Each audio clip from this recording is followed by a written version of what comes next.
akan punya masalah, maka yang paling pertama dia introspeksi diri, hubungan dia dengan Tuhannya. Karena kalau hubungan sama Allah baik, maka akan baik semuanya. Kalau buruk, maka akan buruk semuanya. Itu saja kuncinya. Tidak usah lihat siapa orang-orang depan kita yang menjadi penyebab datangnya permasalahan dalam hidup kita.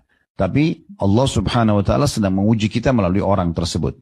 Makanya sebagian ulama salaf mengatakan, aku mengetahui aku punya dosa kepada Allah kalau aku melihat perubahan sikap pada pasangan hidupku, pada tungganganku, bahkan tikus yang ada dalam rumahku. Sebagian di antara mereka, kalau jalan kemudian kakinya kesentuh batu saja, sudah cukup membuat mereka beristighfar dan langsung introspeksi diri. Berarti ada sebabnya. Lewat di sebuah tempat tercium bau sampah saja, sudah cukup mereka membuat mereka beristighfar dan segera kembali kepada Tuhannya. Padahal lewat di tempat sebuah yang bau saja. Begitu sensitifnya mereka, karena semua itu tidak mungkin menimpa seseorang kalau dia tidak punya dosa. Pasti akan diselamatkan oleh Allah SWT, diberikan semuanya kebahagiaan.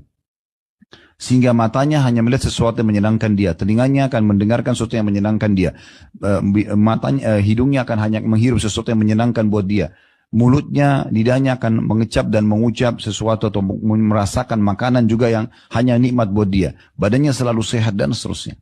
Ada seorang ulama di Saudi, umurnya sudah hampir 80 tahun, mengajar setiap hari ilmu agama. Satu waktu dia pergi dengan murid-muridnya ke satu daerah, naik kapal gitu di sebuah pulau, dan subhanallah di tengah lautan kapalnya itu rusak dan tidak bisa jalan lagi.